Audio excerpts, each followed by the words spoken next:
Last year I did 3 videos on stakeholder management, both in Power Apps as well as Power BI. Now I added all 3 combined in this video, as well as adding 2 bonus features. One regarding the security in stakeholder management, and another regarding more Power BI visuals.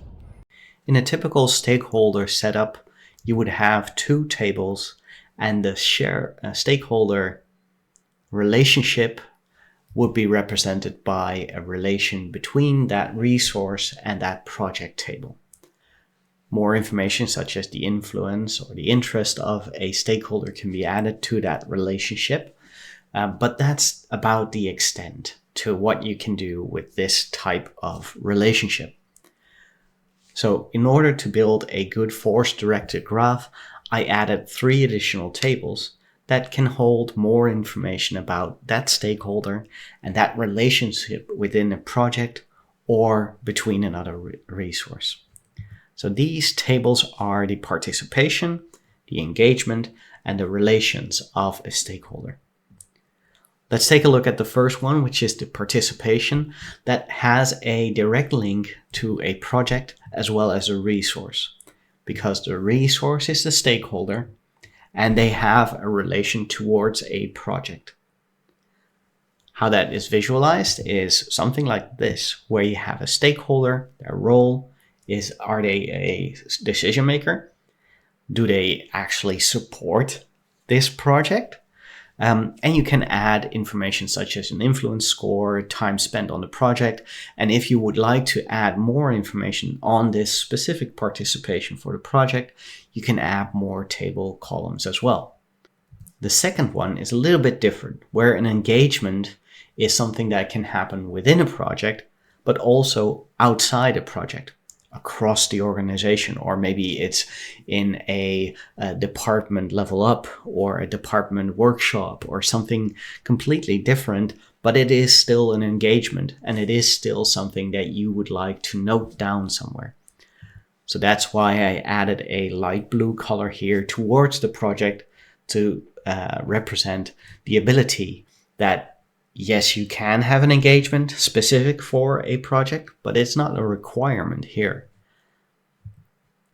Of course, there's still that stakeholder and resource relationship. And this could look something like this, where you have your in-project engagements, where Alice had a Teams chat on a specific date, and now she knows more about topic X. And the third one is the stakeholder relations. And these relations also can happen within a project. Someone reports to someone else specifically for the topic of that project, or someone is the manager or someone else, and that goes across the organization, that goes across projects. And this signals the bond between the nodes. Then the nodes are your resources within a force-directed graph. If there is a relation between a resource and another resource that doesn't have anything to do with a specific project, that relationship will, of course, be between 2 people instead of between 2 people in the context of a project. And that could look something like this, where Lana reports to Daniel. Ivan does so as well, but the bond between Ivan and Daniel is stronger in this sense than that of, for instance, Cedric and Daniel, who just have a relationship of strength of 10. Now, with these 3 tables added to the system, I have enough input to build a force-directed graph that actually makes a lot more sense. In the second video, I'm going to set up a Power BI file that grabs this information from these 5 tables, and I'll prepare measures and I'll prepare the file in order to build those force-directed graphs. But before we do, let me give you a live example of these 2 types of stakeholder management solutions, where the first one is just a project and a resource link, and the other one is actually with these 3 additional tables in there. So participation, engagement, relations. So for the first part, here I'm looking at a Projectum XPM solution that just has that stakeholder setup where a project, Sustainable Energy in Groningen, and the resource that is linked up down below.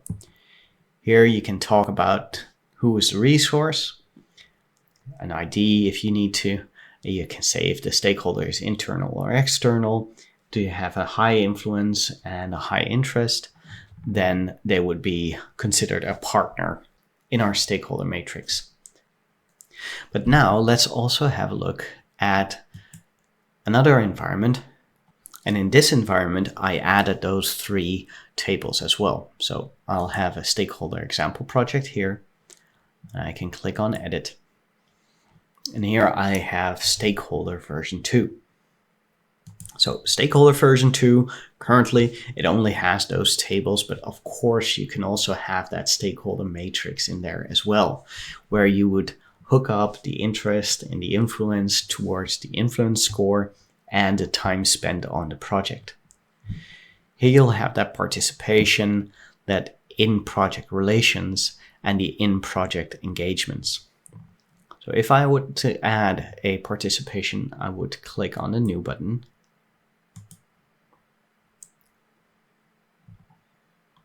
And this would open up a side pane where I can look up a resource, such as Patricia, and I can say that she's not a decision maker, but the participation is at risk.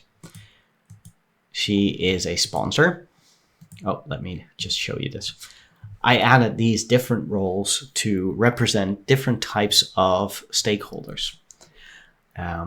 For now, she's a sponsor, but her support level is resistant. She doesn't quite like this project.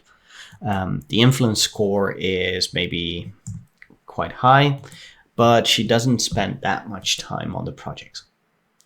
So the participation is at risk. She doesn't feel safe or within this project. She doesn't feel safe within the project, but yeah. I'll click on cancel because I wanted to create another one. And here you'll have Patricia as a sponsor for this project. She is resistant and more information is visible. Now the in-project relations, we can add some more information where Patricia is the source and there is a target. So we can have that new stakeholder relation, and in here, you'll see that I added the optional initiative link. So this is an in-project relation. And I can have the source as being Patricia. And a target, let's pick, who did we have? We have Alice. And this is a bidirectional, and the relationship is that they are blockers. They don't like each other. And there is a strong relationship, and that is a strong blocking relationship. Now this tells us more about what type of relation Patricia has to Alice. And we also know that Alice is part of our stakeholder group. No, not so much so. So let's add Alice as well, just to have that complete overview. Let's make her a decision maker, and let's call her a line manager. She is positive, and she has not that much influence, but she does spend a lot of time on the project. And click save and close, and now I have Alice in here as well. She is a supporter, doesn't spend that much. She does spend a lot of time, but she doesn't have that much influence. And then in project engagements, I could try and convince Patricia that she actually does want to support this project. Let's add a new stakeholder engagement where it would be a one-on-one relationship. Engagement date, error loading control. Let's Click on cancel and see if I can.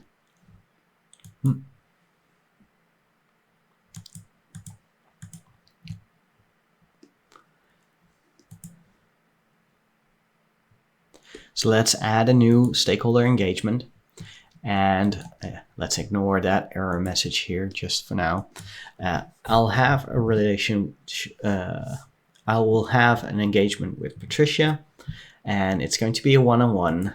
And the outcome is Patricia now knows more about the why we need this project to succeed.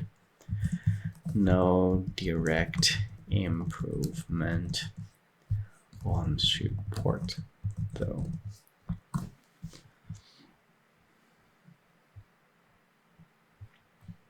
And I can click Save and Close, and now we know that Patricia has a one-on-one, and sadly the engagement date isn't showing because there was an error message. You might have seen that, but yeah, basically this would be the today date showing up, or the date of that moment in time that you had that engagement. Okay, for the first bonus section about stakeholder management in Power Apps and Power BI, I wanted to briefly return to the tables and a topic that I didn't discuss in the original videos. And that is regarding these engagement outcomes.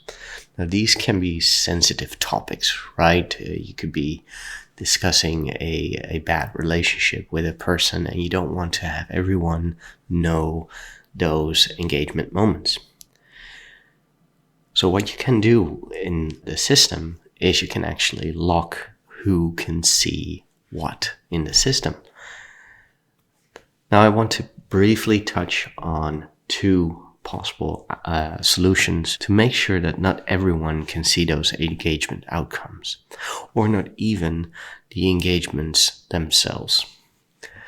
So the first level of security you have is that everyone that wants to access the app can only access the app if they have a license and a security role. If you don't give the person a security role or a license, they won't be able to see that data. So that's your first line of defense when it comes to saving these values securely.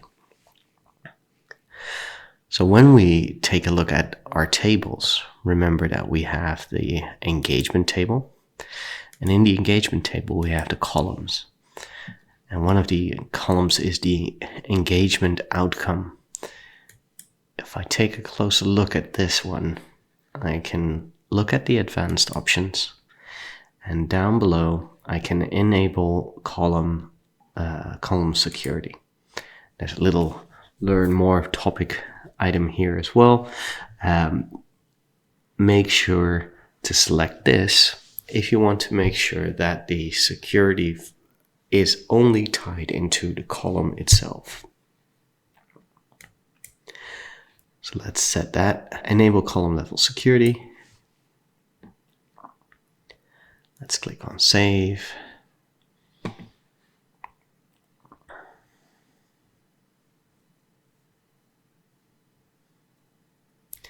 And from that moment on, let's also do a publish all.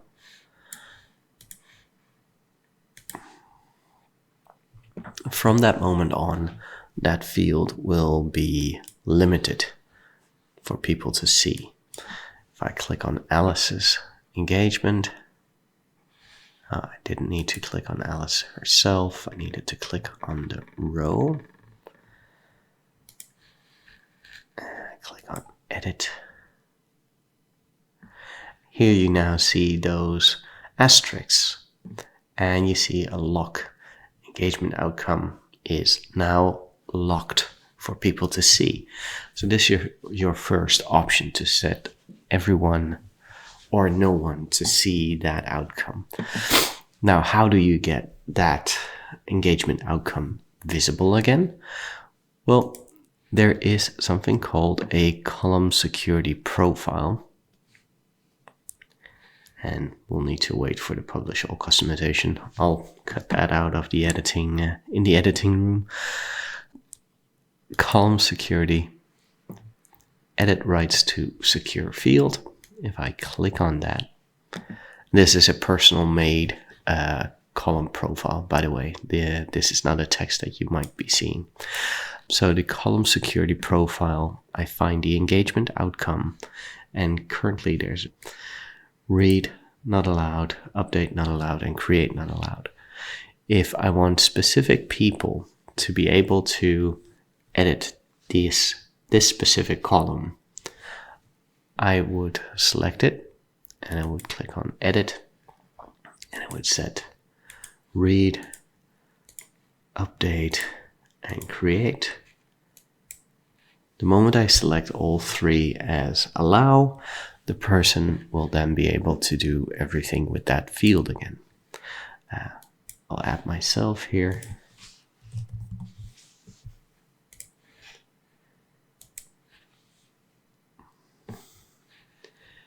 And once that's done, I can go back, do a refresh,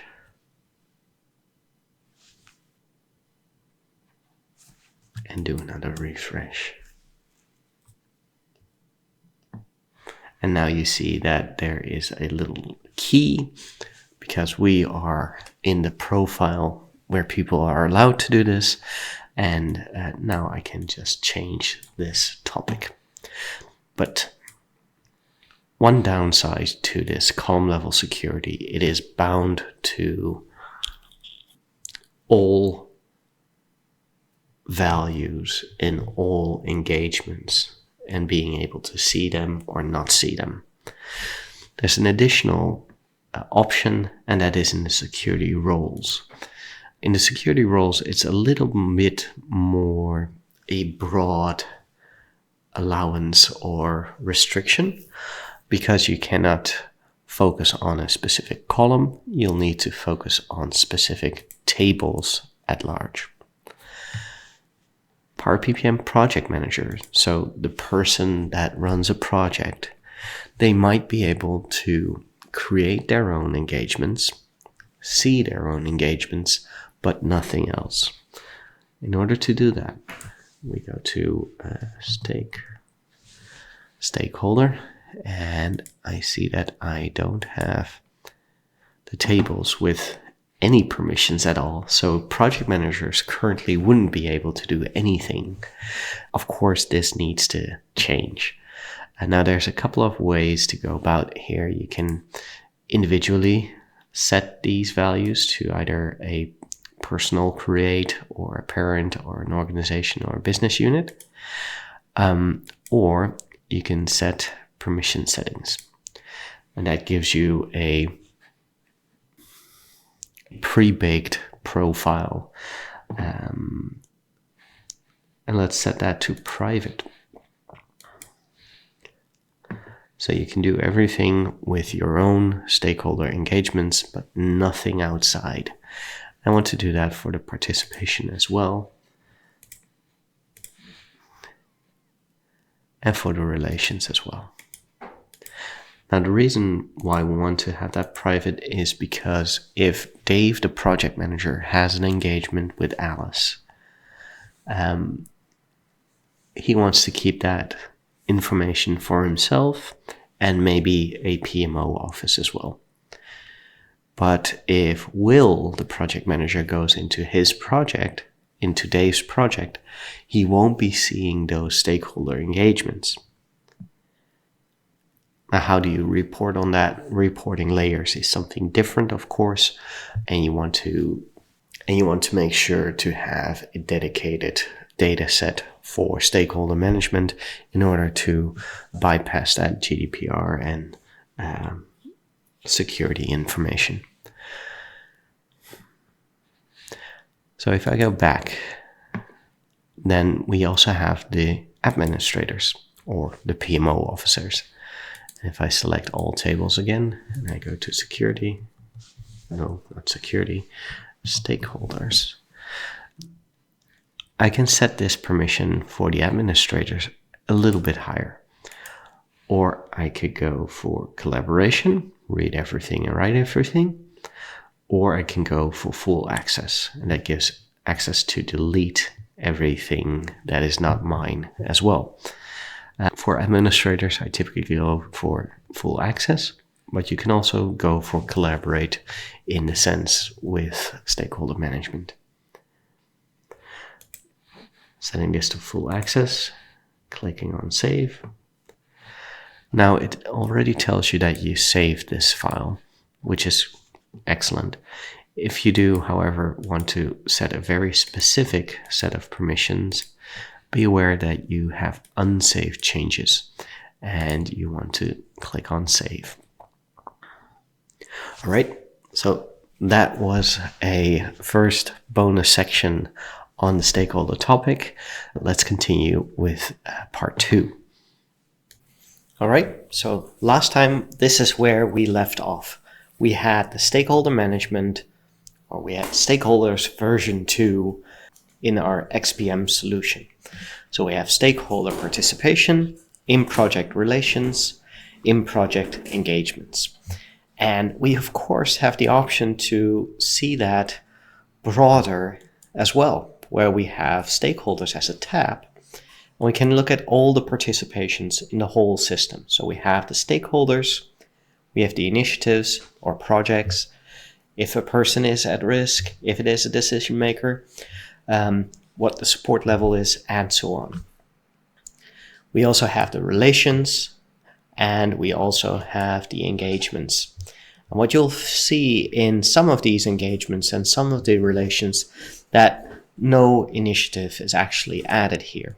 And that is because it is a relation or an engagement that is across different projects.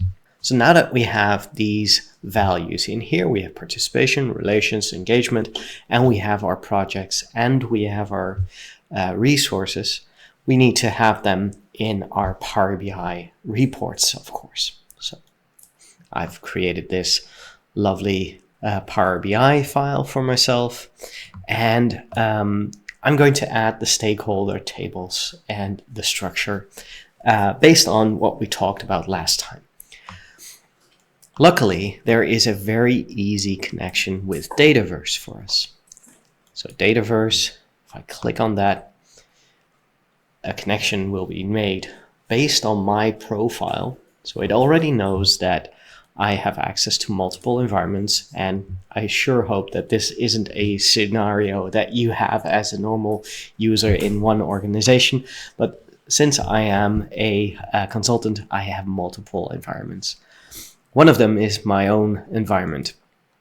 And if I open that up, I can select multiple tables from that Dataverse. Now I know that one of them is called initiative. And here we have that one. So that's initiative. And we also have resource.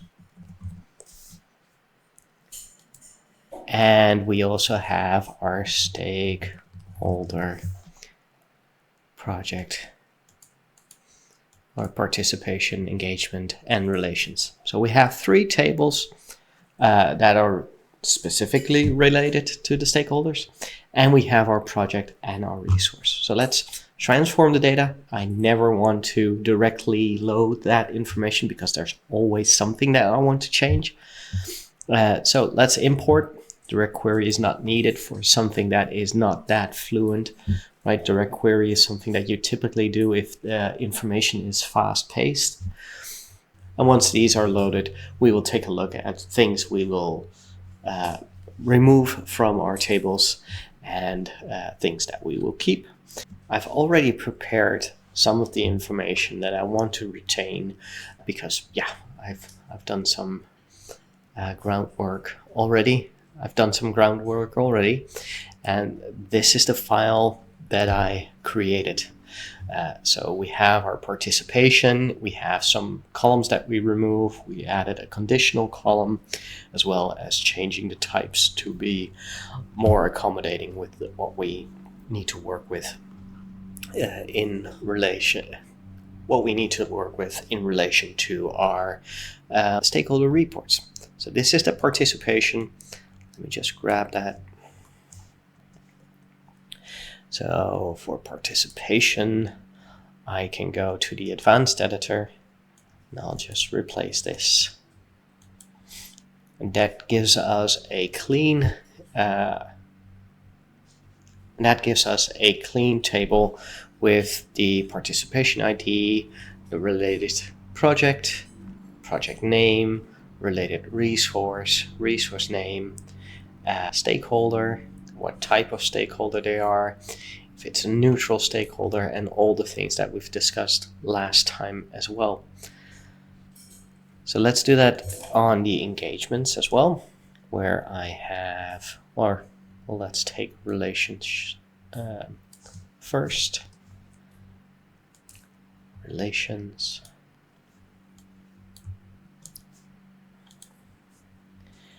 And engagements.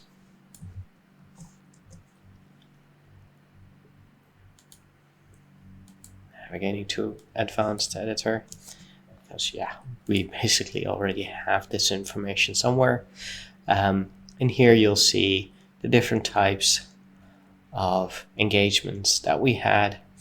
And for this row here, this was that engagement without a direct project related to Alice's talk together with me. Increase the knowledge of Gantt charts in Power BI. Lovely. So let's continue with initiatives and resources. And these are the typical tables we have in our project management solutions. So it is a good bet to say that you would already have that as well. Going to initiative, advanced editor, updating that. And with that, we have our 5 tables. And with that, we have our 5 tables with the information that we actually need. We have our projects with a unique identifier as well as an owner. We have our resources with a unique identifier and a name, as well as the links to the other project tables, as well as the other stakeholder tables. We have stakeholder engagements, participations, and stakeholder relations. Engagements, participations, and relations. Let's click on Close and Apply and see what that information looks like when we put that in a table. All tables are loaded, and if I look at the model view, we already see a nice star schema showing up. Of course, we might want to adjust that a little bit. Let's do that down the line. Let's first start creating a overview per project. So we have our project table. We have our names of our projects. Then we could have the participation information here as well, where we could say, okay, let's have the stakeholders in here, and let's see their support level, and let's see their time spent and influence scores. All right, excellent. In here, we already have some table information that is related to our stakeholders. We can also increase this by selecting resources here. And, well, that doesn't look good, right? It should be the display name. And if we change that to a filter, we can take a look at Alice, and we see everything that Alice as a stakeholder is doing. Also myself or Hendrik. Hendrik isn't on any of them, so Hendrik is on one of them, so he shows up. That's nice. We have Paul. Paul isn't a stakeholder anywhere. That's good. All right, so this is a really nice overview of our stakeholders' participation. We can increase this by adding, for instance, the engagements, and we can set stakeholder engagement. Oh, hold on. Count of stakeholder engagement. We can set that to count. And now we have the amount of times we've talked with Alberto on this project, as well as with Daniel and so on. This might also be a relationship to Alberto in general. So if we check on Alberto, no, it's actually the engagement that is the combination of the stakeholder as well as Alberto. So that is great. So the count of stakeholder engagement is also something that you can directly extract from these tables. Of course, we can duplicate this and we can take another look at a different table that we would be interested in. I can just move this a little bit to the side and we can take a look at resources. Oh, again with the display name, resources, and we can take a look at the relations. We can see if that relation is nope, that's not linked up to it correctly. So let's not do that through the display name of the resource itself, but let's take a look at the source and the target stakeholder and what type of a relation they have. And what happens if I select Alberto here?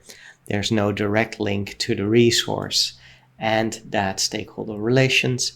Again, that would be something that we would update here in this type of relationships tables as well. So looking at the core tables, we can already see that we can have more advanced reporting capabilities. But what I want to do for my future video is I want to be able to build those stakeholder force-directed graphs. So with the help of my lovely friend ChatGPT, I created two DAX tables. One is called Nodes Solo and one is called Nodes Unified. So the Nodes Solo will grab all of our stakeholder relations and it will create singled out nodes per project. So Alice, for instance, is working on multiple projects, but we will duplicate Alice as her name as she will show up multiple times on that stakeholder engagement, on that stakeholder force-directed graph. So in here, you'll see the influence, support, the role, the decision maker, time allocated, and if it's a risk. We also have the node ID, we have the contact ID, which is the related resource, we have the project, we have a label that is that display name of the resource as well as the project. And this combination makes it unique. The node ID is unique per combination of resource and project. So if I click on cancel here, what you'll see is that that node silo table shows up. So let's do that as well for our unified table. And new table, and I'll paste that DAX query. And this is a more complex setup where a resource only shows up once. So it is a more combined effort. It's more a combined table than that siloed one. So let's take a look at the information that is in that silo. We have contact ID, we have the influence, let's just add all of them and talk briefly on that topic. contact ID, is there a decision maker? Then this is the combination of both the resource and the project. So we have Daniel multiple times on different projects.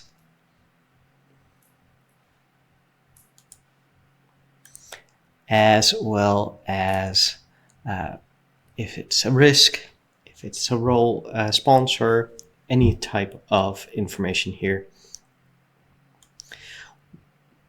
We can fine-tune that information just a little bit by going in and changing the filter to look at roles, for instance. Now we can see how many people are supporters, how many are SMEs, how many are line managers, and we can extend that by adding, for instance, where are you? The label. We can find out who is an SME anywhere. We can find Alberto is an SME somewhere. Cedric is an SME. Hubert, Ivan, and Sally. Excellent. So this is table-wise our stakeholder table structure, as well with our DEX 2 tables, as well as our 2 DEX tables and our core tables. In the next video, I'm going to spice this up. All right, for our first visual, I'm going to look at the Microsoft own created custom visual. It's called Force Directed Graph 2.2, and you get it by going to the More Visuals, Get More Visuals, and simply typing in force. So soon as you type that, there's enough information to showcase the force directed graph. Now what you want to do, if you don't have that already in your file, you can click on the add button and it will be added. What I always highly recommend is people to also click on the download sample, because that gives you more information about how to work with this visual. I already have it in my file, so let's click on close, and here is that section where I want to create that force directed graph. All right, if I select that visual, I have a source, I have a target, and I have a weight. These are the core elements of a force directed graph. Then there's some additional values that we'll also run into, but let's pick our nodes silo and let's have the project as being the source. And nothing happens on the left side, and then we have the label, and all of a sudden something springs to life. This looks awesome. Every time I look at it, the moment it springs into vision is magic. So you can do one more thing here, and you can add let's add influence as the weight. You'll see a thicker line where there is a heavier influence compared to, for instance, this one where Edward doesn't have that much influence, only 50, and Peter has 80, and Patricia here has 75. So this is a really neat visual already. You can tug and pull, and the whole visual effects to your touch. That is a fun thing to play with, a fidget toy almost. So what can you do more with this visual? You can add additional fields here. Link type, let's have that as is decision maker. Source type, well, that's the role, I would guess. And the target type, well, there's no target type. You might add a project type to that. That could be useful, I think. Now, what I found was that the weight really does have influence on the visual, as well as the source and the target need to be filled in. But the decision maker and the role typically only show up on the hover over. So is this a decision maker? What's the sum? What's the role of the person? That shows up. But after some careful additional digging, I thought it might be nice to have this as a colorful force-directed graph. That can be done by using the format your visual. Then here you'll have visual specific items that you can change. So you can have that animation that I was talking about. You can have that turned off. And turning that off doesn't turn it off. Well, it lowers it. Yeah, so it is still animating. There's nothing underneath. Data labels. You can have that filled. Intersection. What does intersection mean? I actually don't know. I don't see anything change on the visual either. But the links are interesting. Here, for instance, you can add a arrow. Sadly, I haven't found a arrow that points both directions. So there's no bi-directional arrow option in the custom visual. Then we can add labels, and that would just balloon out of proportion. So I'm turning that off again. Now color, it currently says that it's interactive. And if I hover over, this is what they mean with the interactive piece. So that means that it highlights the direct influence that these nodes have. If you want to change that and you want to have more color, you can do two things. You can go to the width, or you can go to the link type. So link type, let's show that again. Link type is decision maker. So that's a yes, no kind of scenario. If I go back to my links and I set that to is link type, then you'll see two values show up. So here, this is a decision maker, and here it is not a decision maker. So that makes that yes, no scenario very clear. If, however, you go for more broader differentiation, because the weight can be anything up to 100, you'll get this colorful bunch. Now this almost looks like a flower patch, right? So is this useful? I don't particularly know. I do see that Alice is the center of attention quite easily for multiple projects with multiple influences.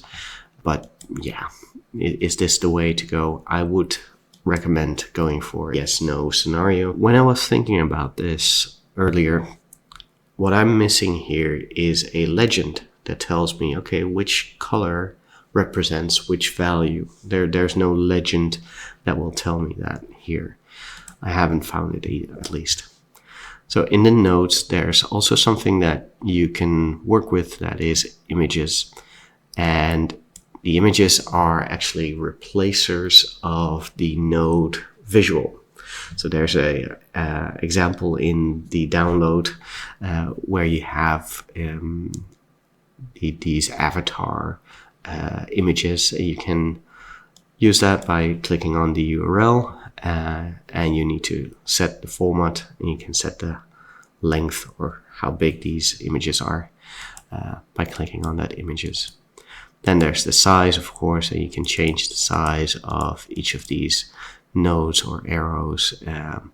So that is the first visual. It's done by Microsoft, and it's done very nicely. It is responsive. It has all the elements that you would like in a stakeholder management force-directed graph. You now know that Alice is the most important person, and Patricia is one of the most important people when it comes to the stakeholder example project. Let me hover over, see if I can get that information. There's no hover over on the nodes themselves. So you do need to go into the intersection of these nodes to get the full information. So let me do that right here. This was Patricia, who has 75. And the next up would be Cedric. And of course, you'll also have Daniel and Alice with their influence.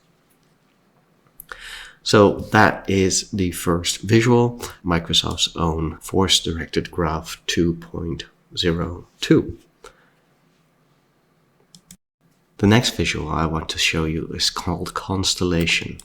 And if I go to more visuals and I type in Constellation, what you'll notice here is that this is not a certified visual by Microsoft. So that means that it won't work on the browser experience like most of these visuals do where they are certified. So please be aware, if this is a visual that you like, this won't work on the printouts or on the browser. With that said, I already added that visual to our page here.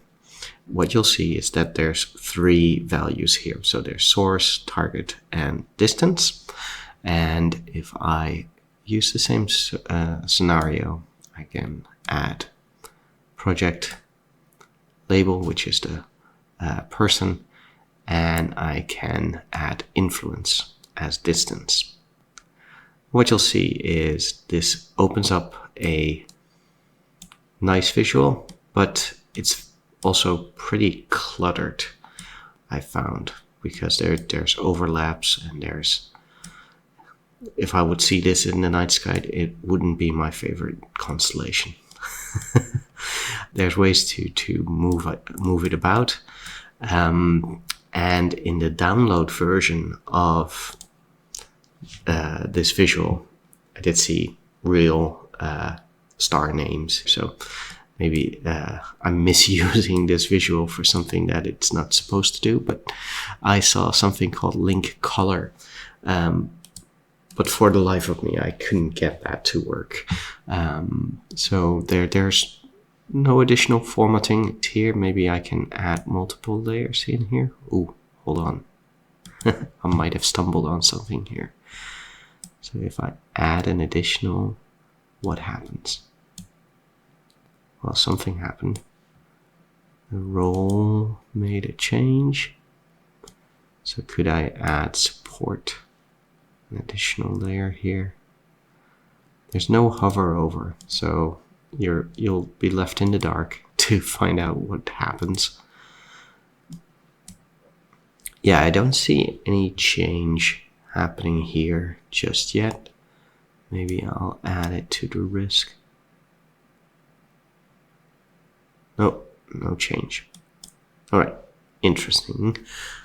So what we also have here is node formatting with standard colors and radius, link settings. And here I played around already a little bit because it had a standard of -10. And that formed this little beautiful star cluster of our stakeholders. And now it's even less readable than it was in the previous scenario. So if I change that back to 200, now at least the people are separated a little bit better. So this is the nodes silo. I think I could also take a look at the nodes unified, which is a slightly different approach to our stakeholders. So contact ID is, well, no, the resource would be here, and I'll click on the target, and then the initiative, the name will be the source, and I would state the influence here. Now, previously this worked. Of course, live demos. So this doesn't seem to have as much swung to it as the previous visual that I shared. Yeah, it's a nifty little visual, but it doesn't do the trick. Let me try that again with the project count. No, nothing brings it together. Ah, here it does. This doesn't look very unified to me. So this visual, I saw it. I thought Constellation was fun to try out. I don't think it will fit the needs for the stakeholder management though, sadly. So for this last part of the video, I have two visuals coming from Zoom Charts, which is a company that obviously has a lot of visuals already in Power BI. And during some tries and errors and attempts to get these force-directed graphs using their system, I was charmed by what it could do. However, I also got sidetracked a little bit because of the icons that are almost identical, right? But they do very different things for you. So let's focus first on the drill down network and see how that works. So when I select that visual, on the right side I see nodes, I see a measure, and I see image fields, node color fields, linked colors, link label field, and link label field textual. So from the offset, I don't see multiple nodes. I don't see a source or a target. So that put me off guard a little bit.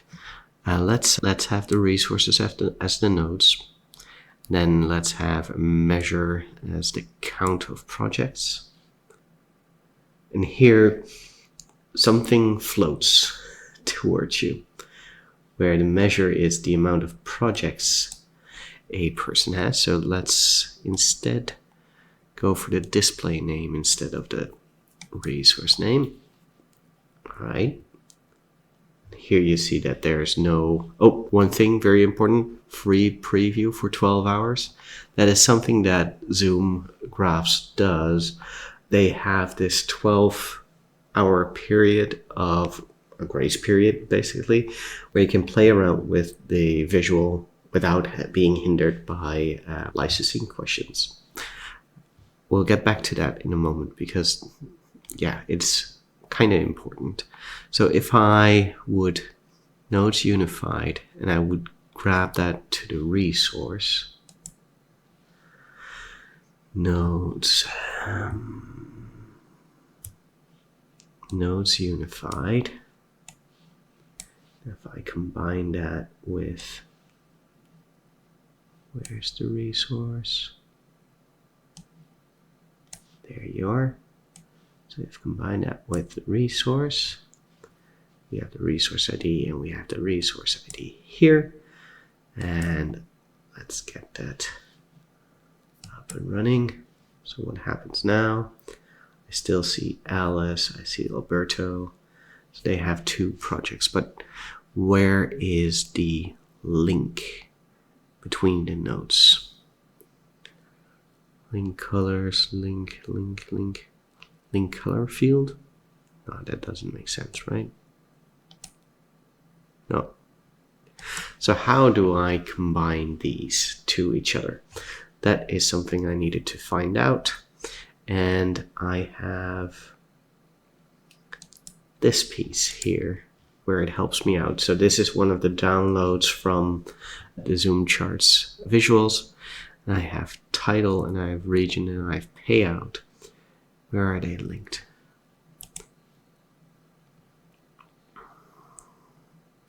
So I actually don't see where the link is visualized or is used. So there's regions, there is a head of. Maybe it's within this section. So let's try that out. Let's grab our simpler chart. Let's have projects related to labels. Oh yeah, starting from the measure was one of the things that I needed to do. Start from the measure and then go in to project, then this looks beautiful, right? This really looks great. So we have resources and we have stakeholders. This is a really beautiful force-directed graph where the size of the support is referenced in the size of the spheres. And we have an automatic color coding for different values here as well. Now I still want to try out and see what happens if I have the resources twice in. So let's try that again. So I'll add resources once. And can I add resources twice? Yes, I can. And then the projects. Well, that doesn't look pretty. That's because I'm using the UIDs instead of the display name. So here, Cedric and Cedric. No, these are just pairs. What I actually wanted to do is where a person has an interaction across projects, but that doesn't work. So instead of display name, let's find the primary role. All right. So we have product owners, Alice and Daniel. We have Smees, Alberto, and something that I cannot read.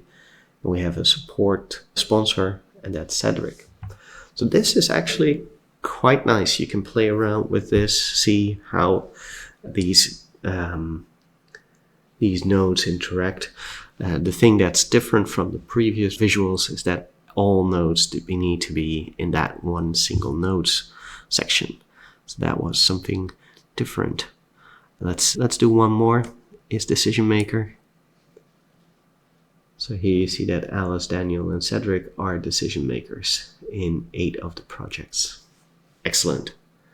So this is one of the Zoom charts visuals, and there is a lot of things that you can change in these sections as well in the visual. For now, let's just leave it as is. For the next section here, we go to the drill down graph, which is different from the network. And to illustrate that, I have the demo environment they created, or the demo file that they created. And in here, it's the first time I see a bidirectional option. So I have copywriting and outsourcing, and it goes bidirectional with that little arrow here. Worst thing here is that my data is not prepared for that. What I saw in the table view is that we have, for instance, the line product and marketing, and underneath we have marketing and product. So we actually needed to have 2 lines instead of the 1 line where it has a Boolean saying, yes, this is a bidirectional relationship. So that was data prep. That didn't go as planned. So let's see the graph in our scenario. And here we're back to a source and a target node and a value. And then we also have that image again for the nodes, image, some colors, labels, shapes, all shapes and sizes, right? We have a lot of things that we can change and alter in this visual as well.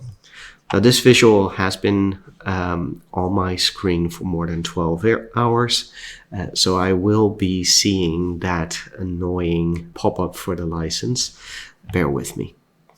So for this, I'll start with my project again, and I'll go for the label, which is the resource, and I will need a influence value, and there we go. So first thing that happens is this force directed graph pops up. I always like that visual where it just springs to life. But second thing, or maybe first thing that you'll notice, is that this is a very large licensing banner, as well as underneath here we also have that Zoom charts unlicensed. So if you're a fan of this visual, like I am, because it looks pretty, it's really nice, I bet you can do a whole lot with it. You might want to invest in getting that license, because without the license it won't show up in any of the online reports. And yeah, on the desktop this isn't workable, right? You'll need to bend your head a little bit around that big licensing banner. So this is a first attempt, just having the project and the label and then some of influence. I can change that to not being the role, not being the label, but maybe the roles. And then having the support. Here it changes a little bit. I do think that these little blobs are a little bit too small for the most part. And that might be something that I can change in any of these legions of settings that I have. So let's try something else here.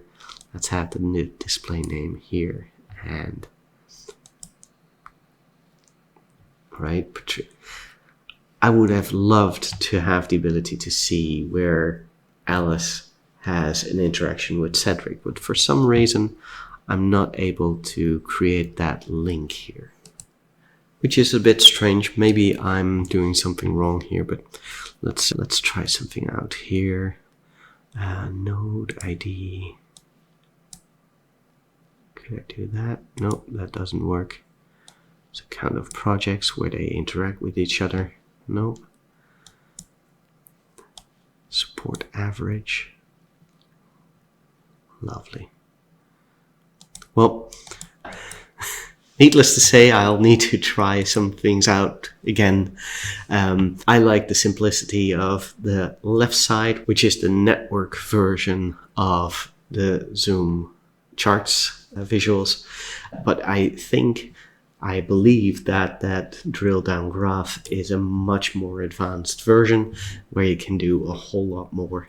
As a last part in this series, I wanted to show you what you can do with Power BI and the stakeholder management.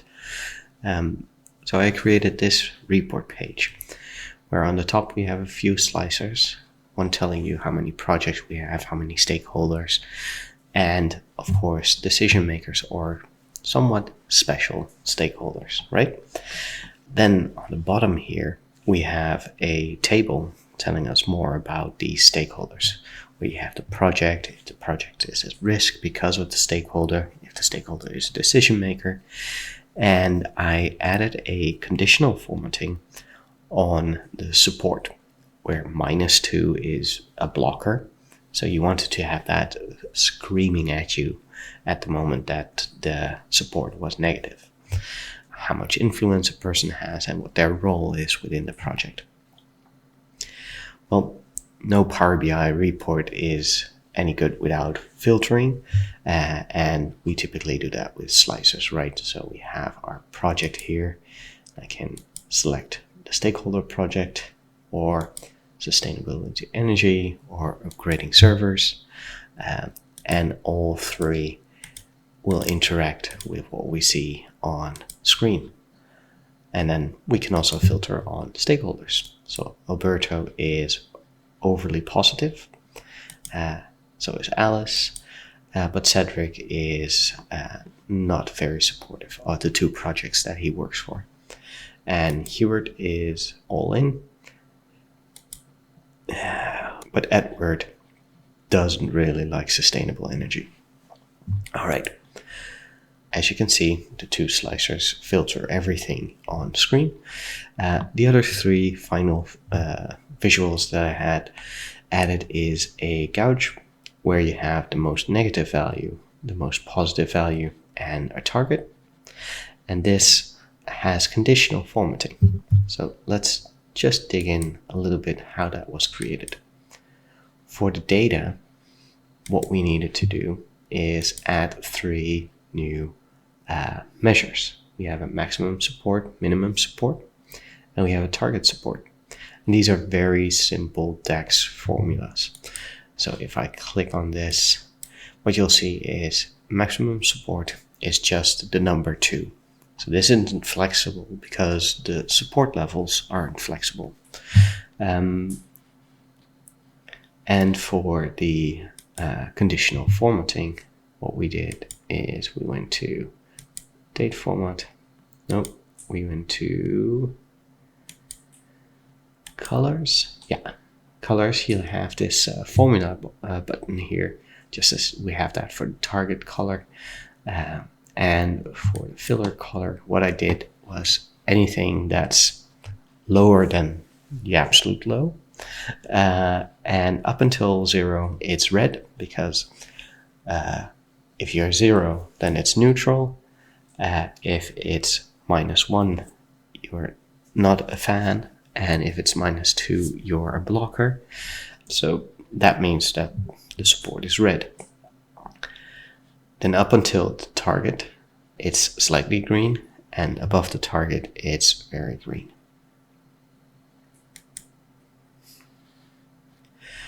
Now, as you've been following along with the rest of this video, probably you are aware that this is a video mostly focused on creating these force-directed graphs. Now, what I've noticed is that on a small section for the visual, it doesn't really look that good because it's very cluttered. But there's this button where it says focus mode, and if I click on that, we have the visual on screen, full screen. And this type of report page would focus on you selecting anything and then being able to visualize that part of the information. So this is just the stakeholder visuals for Alberto. Now, the last visual I wanted to show you is the tree map, which is a standard default visual, basically just like everything else except the force-directed graph. The tree map, what I've done here is I've included 3 values. We have the project, we have the resource, and we have the role, all compared to the influence. So if I open this up, well, that's not needed. If I select go to the next level, currently I'm looking at projects, now I'm looking at resources, and now I'm looking at roles. So this basically tells me that Peter, Patricia, and Hubert have the most influence when it comes to the projects that we see on screen. So from the 6 projects, Peter, Patricia, and Hubert are the people with the most power. Well, the most influence on projects, to be exact. If I hover over, I can see Peter has 80, Patricia has 75, and Hubert has 60. If I zoom in on a specific project, that gets filtered, and Patricia and Cedric are the most influential people in that list. Now, you might say, okay, well, Patricia has 75 here, but also works on other projects. How come I don't see a higher number? Well, that is because I took the tree map, and on the influence, I actually state that I want to see the average, because I thought that that was a better representation of how a person interacts with projects on average. I can of course also state the sum, and then it is Alice, and that is because Alice is working on more projects than anyone else. Alice is everywhere.